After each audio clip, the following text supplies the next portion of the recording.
Welcome back, everybody, to Renaissance Man Media. And so I took maybe a week off from doing James Bond movies. I just felt like I needed a kind of rest and recalibration, I guess. I don't know how you would say that, but just I wanted to make sure I didn't get burnt out on them, and I wanted to make sure I could take the time to enjoy every one. So the movie that I'm on, that I finished, not last night, but the night before, Quantum of Solace. So weird enough, this is actually the first James Bond movie I ever saw in theaters. GoldenEye was the golden standard when I was a kid, but it was mainly because of the video game. I did see the movie not too long after the game. World Is Not Enough, I grew up watching that one. Die Another Day, grew up watching that one. There's some other ones in my past, like Live and Let Die is one that I grew up watching. But yeah, so when Die Another Day came out, I was 10. I don't remember what the exact reason was. I don't think we were doing amazing financially at the time. I remember there was also a big blizzard because that movie came out in November, I believe. In the winter of 2002, in Kansas City, where I'm from, there was a massive ice storm that hit. And I don't remember if it was at that exact time or not, but for whatever reason, I did not see Die Another Day. I probably just because, I don't know, maybe we missed it. Lord of the Rings 2 Towers was coming out that year. I think we were the kind of family that was like, we might see one movie every couple months, so saw the 2 Towers instead. But didn't see Die Another Day. Leo, stop. It's my dog.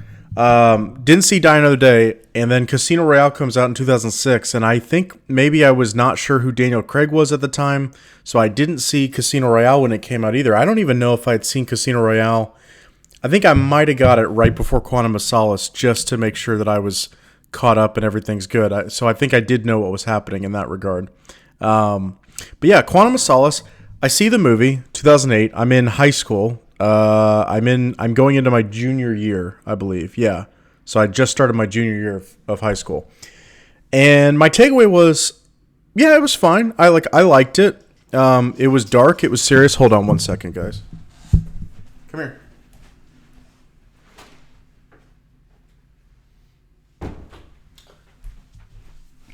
Anyway, so I liked it. I didn't love it. I wasn't like, that's one of my favorite films of the year. But yeah, I was like, Quantum of Solace, pretty solid movie. I liked it. And I don't know. I maybe watched it 2 times. The last time I'd seen it before just now, this last week. But the last time I'd seen it before was like maybe a year and a half ago, 2 years ago. Me and my ex-girlfriend, we were going to see No Time to Die, and I wanted not only me, but I wanted her to be able to catch up and watch the other Daniel Craig Bond movies, so we watched Quantum of Solace. And I still don't think maybe it's because I was, having another person watch it with me that I couldn't sit there and actually analyze it. I was thinking, like, what are they thinking about the film? And then, like I said, I had maybe seen this movie one other time in the time between I saw it in theaters, so who knows when that could have been. That might have been like 2010 maybe. So, long stretches of me not seeing this movie. And anyway, my takeaway this time, watching it, is I had heard complaints about the editing, and I was like, surely it can't be that bad. I never noticed it. When you watch this movie again, yeah, the editing's horrible. But let's get into the backstory a little bit about this movie. So, the name of this video is going to be 10 Pros and Cons about Quantum of Solace, because the movie gets so much crap for being one of the worst Bond films, which I don't believe it is.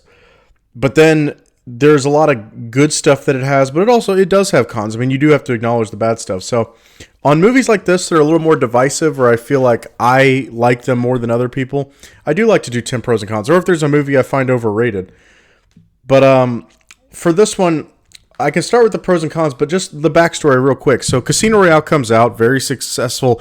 I was 14 when Casino Royale came out, and Pirates of the Caribbean 2 was coming out that year, along with some other movies. So X-Men 3.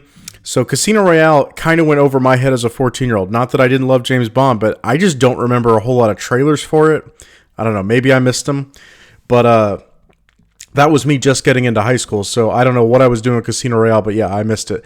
Quantum of Solace, I do remember the trailers for it. I still love the trailer where it's showing the chair being pulled, and you hear Mr. White talking, and he's like, well, the first thing you should know about us is that we have people everywhere. that intrigue, I love that. So the trailers got me where I was like, yeah, I definitely need to see this movie. I know they were going through a writer's strike, so I've heard that basically the director and Daniel Craig had to write some of the scenes, and that's maybe why they aren't as crisp as you would like. But the director, so Martin Freeman, I believe that's his. No, I might be wrong on that. Martin Campbell, sorry. Martin Campbell directed Goldeneye. Then he got brought back for Casino Royale, and I don't know what the exact reason was why he didn't return for Quantum of Solace. I would have liked to see him come back. But anyway, it was like Mark Foster. I'm not familiar with any of his other work, but anyway, I don't know if that was the best choice. But let's go to the pros and cons here. So let's start with the cons first. So the opening scene, the editing for that, it's the car chase. I wrote down that I don't think anytime there's action in this movie, I don't think they hold a shot for longer than like 2 or 3 seconds. I'm trying to be a director, and I'm learning the craft, and I don't think I would ever do that because the audience has to be able to cognitively understand and recognize what is going on. If your audience is confused and they don't know what's going on, there's a difference between like a thriller movie where like you confuse the audience and then later on there were little breadcrumbs and they're like, oh, I can piece together. We're just talking about shots and understanding what's going on in a scene. And if you can't go understand what's going on because you're cutting it too quickly, you failed. And I don't know if that's just the director that he goes, this is what I want, or if it was the editor that just, took their own liberty and decided to do that. Whoever signed off on this film, the heads of MGM at the time, I think they should have sat down and talked to Mark Foster and said, that opening, man, like anytime you do action, no one understands what's going on. So there's some cool stuff to that. The shot that shows the car, and it's like you can see like the light reflecting off it, like, and it's in a tunnel. That I think is good. I didn't write this on my notes, but I do want to say after that scene when James is like his Aston Martin is like dinged up, and I think he's missing a car door. And he pulls up to like where M is or whatever, and you hear the dun dun dun dun dun dun dun dun, that Bond theme that's like slow, and that sounds like they're using like a triangle or a symbol. I love that. It's like kind of creepy, haunting James Bond theme. I really like that. So kudos. That's not a pro on my list, but that's a good moment for me. But yeah, the opening scene editing is horrible. That chase scene, and that could have been so much better had we actually gotten quality editing. The next con I have, the horse race. So we have like, after they're doing the interrogation with Mr. White, they basically go and one of the guys that's a bodyguard, I forgot his name. It doesn't really matter, but he basically like, he starts running off and James goes and chases him. And for some reason they decide to edit and like cut in scenes of like the outside like horse race with them being chased. And I guess you could say there's some connection with, hey, horses are racing and this is just like a horse race or a chase. I thought that was kind of stupid, and I honestly never even noticed it all that much the first couple times I watched. You're learning the movie and you're just like, okay, whatever. But when you watch it another time, you're just like, this seems all pointless, and it's just like overly artistic, where it's like, just show us what's going on. Stop cutting back to that. So my next weak point, Dominic Green, the villain, he might be, I don't know if he is, I'll go back eventually and do my villains rankings, but he might be the weakest villain that we've gotten.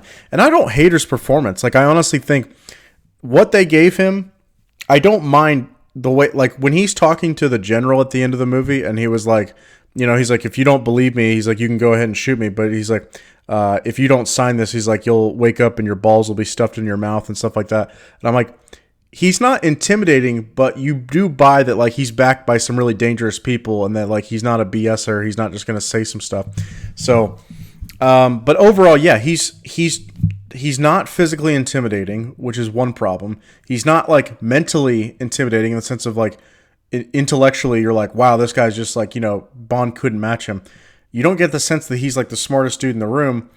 So I just don't think it works. And then he doesn't have any memorable henchmen. There's no memorable lair. So pretty much everything with Dominic Green, it's not that it's god awful. It just doesn't do anything for me. So that's when I say weakest villain, I don't mean that he put forth this terrible performance. It's not, he's believable in what he's doing. I'm just saying whoever decided this is going to be our main bad guy, I think you should have cast somebody else. My next con, I don't find there to be much joy in this film. And I don't mean, like, a James Bond movie doesn't have to have a whole lot of, like, whippy, isn't this awesome? But you need, I put it down here, the next, is there's no signature Bond moments. They kind of tie together, but when I think of Bond movies and I think of my favorites, there's like a moment where you're like, James Bond's doing kick-ass stuff, the soundtrack's happening, and it makes you go like, I want to be that dude. There's not really a whole lot of that in this movie. And I don't think that's a fault of like Daniel Craig or anything like that. And it can be easily missed. This is something that's not all that easy to do, but you need to have moments of like cool. Like Skyfall has moments where like the opening scene, he's trying to get that Black Cat basically construction machine. He's trying to get attached to like the next rail car before like it gets disconnected, and he jumps off, and as it's being disconnected, he jumps off and lands, and he just like shrugs and like gets his suit back together. That's a James Bond moment, and I just mean that as in like that's cool. Where like every guy in the theater is like, damn, that guy's cool, I want to be that dude. And most women in the theater are like, yeah, I want to get with that guy because he's awesome. So we miss moments like that. Like Pierce Brosnan has moments, Die Another Day, when he shoots his missile, or he hits his ejector seat, flips his car, and like dodges a missile while doing it. That's cool, and that's a James Bond moment. And like we're allowed to suspend a little bit of our disbelief to go like, that was just awesome. This movie doesn't really have a whole lot of that. So that for me, I'm like, that's missing. And when I say no joy in the film, I just mean it doesn't look like anybody's having fun. I get this is more of a revenge movie, and it takes itself seriously. And part of that I do like that tone, but you do need to balance it out, because like by the time the people get done with the movie, they need to go like, did I have a good time? And I think with Quantum of Solace, you're like, like didn't have a bad time. Kind of cool to see it, but I think it's very rare to find anybody for Quantum of Solace that's like, I love that movie. That I think you would find very rare. Okay, so I said no signature Bond moments. I already explained that. M's reasoning and her flip-flopping in this movie makes no sense, and it pisses me off. So I like Judi Dench's M. She's my favorite M. I think she does a great job. For some reason in this movie, you know, there's always the typical stuff. Like, I do like at the beginning where she's like, what happened to Slate? And he's like, Slate was a dead end. And she's like, great. He killed him. Great. Awesome. Like, took that guy out. That's great. The guy that betrayed her, that was like her personal bodyguard, and I can't think of the guy's name. Craig, and I forgot his name. Anyway, he dies. Mitchell, Craig, I think his name is Mitchell. I don't know. He dies because Bond kills him. So that's two guys early on in the film that she's like, he's killing everybody, and like we need people alive to interrogate and talk to. So I buy that reasoning. What I don't like is she brings him in, and then she's like, you know, we're going to have to take you in because we can't trust you, and you're kind of a loose cannon. You're doing crazy stuff. People are dying. Fine with that. What I don't like is James Bond escapes, and he confronts her, which is fine. I do buy that those two would never harm each other. And I buy that like James wasn't going over there to intimidate her, just wanted to talk. And he's letting her know, like, I am going after him. Try and stop me all you want. She's like, how are you going to get out of here? I put a hit on you, whatever. He's like, who could do that? But I don't like that immediately afterwards she gets confronted by Tanner, and she's like, he's my agent. I trust him. It's like, well, if he's your agent, you trust him, then why are you putting this, like, hit out on him? That you're, like, wanting everyone to go after him and capture him. I'm like, this makes no sense. If you do trust his judgment, then you would go, there must be a reason why he's killing these people, or he had no choice. You have to trust. If you say you trust your agent, show us that. And instead of we get this flip-flopping, and nothing that James said should have like changed her mind, really. She knows that he's stubborn. She knows that he's not the most like, oh, I need to save that bad guy's life and make sure that he's alive. Like, James isn't really that dude. So that bothered me, because when I just almost laughed when I was watching it this last time. Just like, I don't know how you just go from one end of dialogue to the other. It just seems weird. Okay, the film is too short. That's my next con. This movie, I have it right here. Let me look. 106 minutes. So that's an hour and 42 minutes. That, I think, is the shortest Bond movie that we've ever gotten. And I guess when I watched it the first couple times, maybe I didn't notice it, but watching it this time, you do feel like, man, another 20 minutes really could have helped this movie. It just, when you go back and you think through the scenes, it's like, okay, so you got the first opening, the car chase, then you got the interrogation of Mr. White, then you got he runs after the guard that basically betrayed MI6, And then I think we get the opening title sequence. I might be wrong on that order, but we get that. Goes to the guy that betrayed M, that turned and was part of Quantum or whatever. We go to his like little suite there, or his apartment. They're doing like fingerprint scans and all this other kind of stuff. You get a little bit of dialogue. Then they go to MI6, and then basically James eventually gets sent off to Haiti. He gets really lucky with some of the stuff that happens. He follows this girl where eventually, the Bond girl, Camille, she eventually talks to Mr. Green. We get a little bit of a scene. Then we get a boat chase, like escape, which I don't think that's like an amazing scene, to be honest. And then, I feel like after that, it's he drops her off, and then we're off to Austria pretty quickly. We have that moment, which I'll get to. And after Austria, it's like we're back in Italy, and I like I said, I just don't feel... And then eventually we get to, I think, Bolivia, where he's in that desert, and that final scene, I'll get to that. But basically, this movie is not that many scenes, I don't feel like. So an hour and 42 minutes I don't think is long enough to really savor a Bond film, because by the time that they're setting stuff up, it's like, nope, time to pay it off already. It's like we don't even have time to think about it. It's just immediately time to pay it off, pay that off, kill that person off.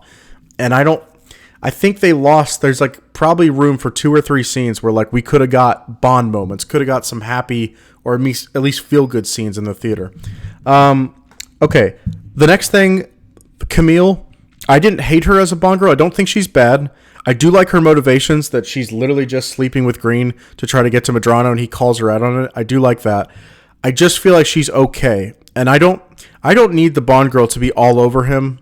I don't need her. Like, I actually like their dynamic where they're business, and at the very end, when they're saying goodbye, she tries to be like, you got a lot of demons that you're going through, and like, I don't think I can get to that, like, behind this face. But she gives him a kiss, or they kiss each other. I like that. I think that in itself is good enough. I just think that actress, she's fine. I just don't think you don't get a whole lot of emotion out of this character throughout the whole movie. We really don't get to know this character very much. She's got her wall up pretty much the whole time, I feel like. The film feels very small, so underwhelming. This is something that I definitely noticed this time around. After watching it, I'm like, it might be the smallest scale Bond movie that I can think of. I don't feel like, yes, we go to... we start in Italy, we eventually go to Austria, then we go back to Italy, and then and we're in London briefly, and then we go to Bolivia, I believe. Every location feels small. I don't really remember any location that I'm like, wow, that's awesome, because like, in Haiti, we go to Haiti. Haiti, the most beautiful spot that we see is like when he's doing the boat chase, which even then I'm like, I don't think that looks all that great. We spend a lot of time just at a pier or like, where Green is at. So I think whoever did the talent scouting or the location scouting of this film, not sure they did the greatest job of finding like beautiful, lush locations that when you think of James Bond, you think of like, I get to see things watching a Bond movie that I wouldn't get to see like in a normal show, normal movie, everyday life. And I don't think we got any of that. So it's okay to have a Bond movie that takes place mostly indoors, doesn't show a whole lot of beautiful scenery, but it's got to be serving the plot. And I felt like there were opportunities where we could have got more beautiful scenery, and we really didn't. I mean, maybe Mathis's villa that he was given, maybe that's like the most beautiful location that we get. I don't know, but didn't really care for a lot of the locations in this movie, and I think it does kind of bring the movie down. But overall, like I said, the film, it feels small scale, smaller story, and it just feels like I don't think anyone could say if you missed Quantum of Solace and you didn't watch it, they're like, oh, you gotta watch it because like you're missing out on like the progression of Daniel Craig's Bond, or you missed this important key element. I don't know if they did it on purpose, but in hindsight, it does feel like a very mostly forgettable Bond movie. Okay, and my last con of the film is the finale. The finale at the hotel. Underwhelming. It's the fire that takes it all down. I never like that when they do that in any kind of movie. When they let's just have the whole place like burned down as like, how unrealistic it is to have every location be like, well, let's just burn it down. Think about it. I feel like they do that with like every Bond layer / movie. It's like, it's gotta blow up. The layer's gotta blow up. I'm like, why? I don't understand that for the life of me. Like in GoldenEye, it makes sense. Because it's like they're trying to bring down that whole operation. So like in Goldeneye, it just, to me, it makes more sense, and it's really poetic and fitting the way that like 006 Alec Trevelyan dies. In this, I don't feel like that was necessary at all. I don't think they needed to bring it down. I know that it was kind of like I hate the fluke fire starts. It's just like, come on, that's just not necessary. So it just doesn't seem like a grand finale, in my opinion. Okay, let's get to the pros of the movie. So I love the scene with Mr. White. Like I said, I referenced the trailer that I remember watching before the movie came out. I love Mr. White being like, you don't know anything about us. Like, you know, we keep thinking you're like right on our trail. Like, you really don't know anything about us. He's like, but we have people everywhere. Isn't that right? Love that. Mr. White there's a lot of guys that can try to be intimidating with what they say, but they might come across as not being realistic. Mr. White comes across as a realistic guy that, like, he can laugh at himself. He's not the most physically imposing guy, but you buy that this guy knows stuff, and he truly is like, you really, like he said, he's like, you guys have no idea who we are, which is awesome. Okay, the plot of the villain, people dog on this and they go, oh, well, like he just wants water. Like, what a weird plot for a Bond movie. I liked it. I think it's genius to go into places and go, I want this land. And they go, well, you won't find oil there. We've looked. And he's like, okay, that's fine. And he's actually hoarding water and going to like make a crazy ton off of just, you know, overtaxing people for water and causing a shortage and a drought that really doesn't exist. They're causing it.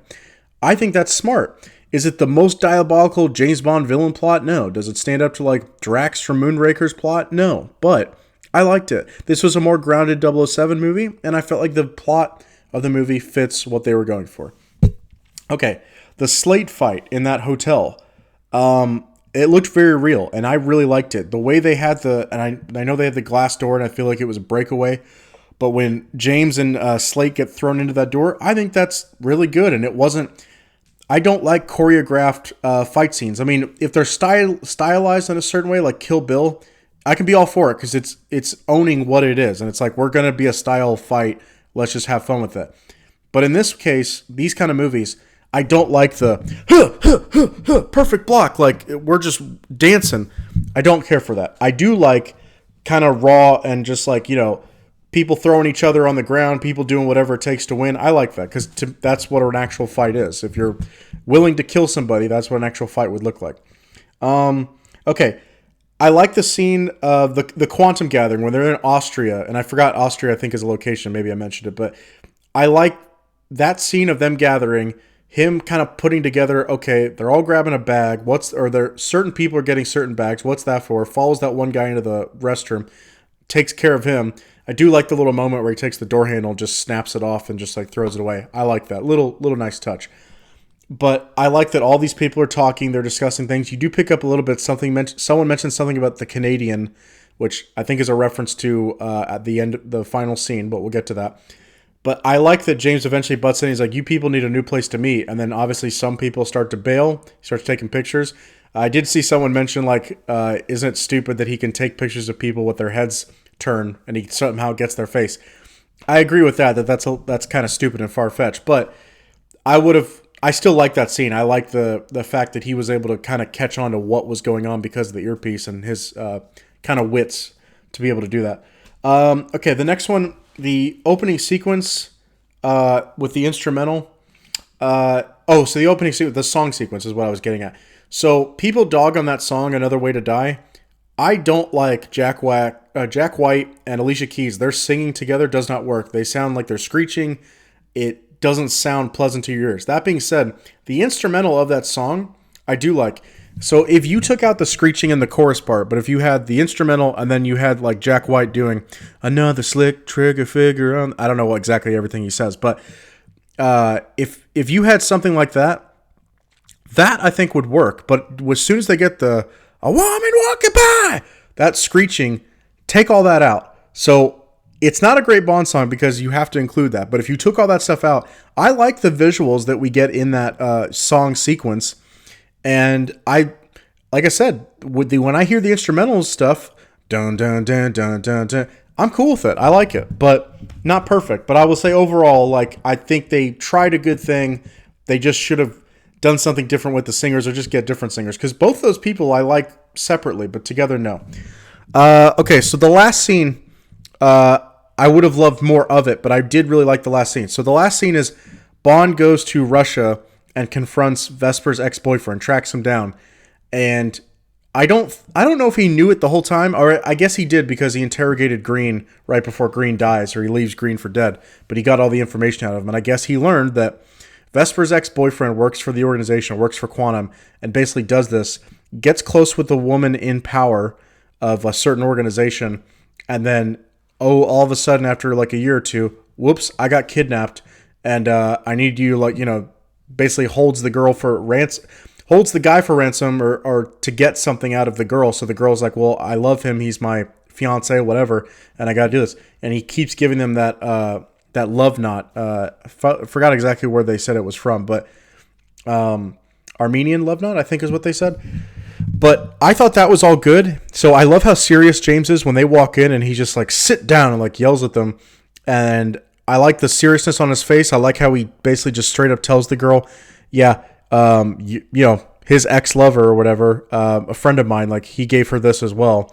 And then just saying like, I imagine you work in some sort of intelligence and I think you have a leak. You need to get out of here. And she does.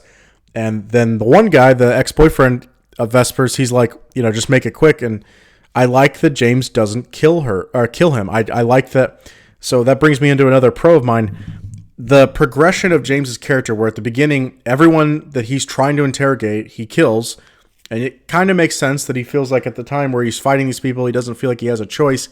But I like that the guy he leaves alive is the guy that he has the most motivation to want to kill. And he leaves him alive. I thought that was good. I love the moment where, you know, M's like, James, I need you back. And he's like, I never left. And then he drops the necklace in the snow. Beautiful imagery. Like Quantum of Solace, if we could have like tacked on, I don't know, taken 30 minutes of Quantum of Solace and put it onto like the end of Casino Royale, probably would have been too long. But there's certain things you could have added that would have been great as a finale. Maybe it wouldn't work that way. But like I said, they should have. I would have loved that last sequence if we would have got like the last finale of the movie is that, or the last 20 minutes of the movie is that, him trying to track down the ex-boyfriend. I think you could have made it slightly more intense, but yeah, I liked it. I just wish I would have got more of this storyline as opposed to the Dominic Green stuff. Okay, I do like the scene. The best scene with Camille, her best stuff, is when they're in the cave and they find like the water that's been dammed up. But right before they get to that reveal, I like them sitting there talking, and it's very like, you know, James is trying to be like, so what's your issue with Dominic Green, or why are you dealing with him? What do you want from him? And she goes, it's not Green I want, it's Medrano. Like, and here's what he did. You do feel like you're actually getting to know this girl and personally like understanding what drives her character. And I wish we would have got more of that, but overall, that's her best scene. Everything else, like I guess my least favorite scene with her is probably when she's surrounded by the fire after she kills Medrano and she's like doing that look. I think that was a little over the top, but that's just me. Okay, my next pro is Mathis is a fun ally. I wish he would have lived. I would have loved to see Mathis and Skyfaller to keep going. I get that they feel like they always have to kill somebody off to have some sort of stake or whatever. I personally don't feel like you need that. I think there's certain times where sacrifices do need to be made where it shows, hey, this person's a serious threat. Anybody can die. But I think Mathis would have been fun to keep around because I did like his character. I do like him helping James. I think it works. And we don't exactly know all of Mathis's like history. He says like, you know, I was in South America for I think 4 or 7 years. Doesn't exactly say why. You just kind of have to put it together yourself. But every scene that he's in, I'm like, he makes the scene better. I think it's more interesting with him in it. Okay, number 9. I kind of already said this. I like that James is killing everyone throughout the movie and finally leaves Vesper's ex-boyfriend alive. I already mentioned that. The last pro that I have is just the overall like Daniel Craig performance. I think there should have been more witty dialogue in this, but I understand that that's not really what they were going for. I do like his coldness in this movie. I don't even know if he really cracks a smile in this movie. He might, maybe he does, but it doesn't really seem like he does. He's pretty straight, serious. He's after this organization trying to track down Mr. White, Vesper's ex-boyfriend. He's trying to put all these pieces together. I like his seriousness and his attitude and his facial expressions a lot during this movie. So for that, I liked. I do wish they would have had, like I said, more classic Bond moments. So anyway, that's my review of Quantum of Solace. If I was giving it, you'll see here shortly, like, in the next week or so, where I rank this in the Bond movies. But as for my overall rating, so it's not a masterpiece. It's, to me, a buy it, own it is like where I tell everybody, like, you need to buy or own this movie. Like, it's a solid, great movie. I really endorse it. For me, I can't say that because it's got problems. So therefore, it leaves me with, do I find it to be a guilty pleasure or do I find it to be a $5 bin movie? $5 bin movies for me are where, like, I slightly enjoy it. And for me, I think because it's James Bond and Quantum of Solace, I like it more than that. So I would say it's a guilty pleasure where I will defend Quantum of Solace more than some people because I do like aspects of this movie and I do enjoy it. And I do see James Bond just doing stuff. I like watching.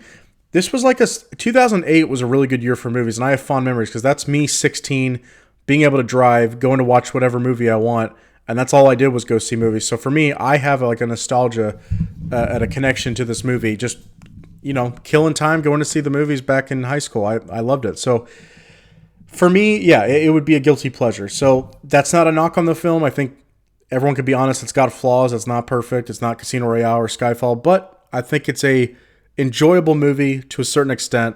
There are aspects of it that are good. So yeah, that's my review. The next one I believe is Dr. No. Looking forward to that. Dr. No, it's been a couple years since I've seen it, maybe like 4 years since I've watched it, 4 or 5. So looking forward to that. Anyway, see you in the next review. Have a good one.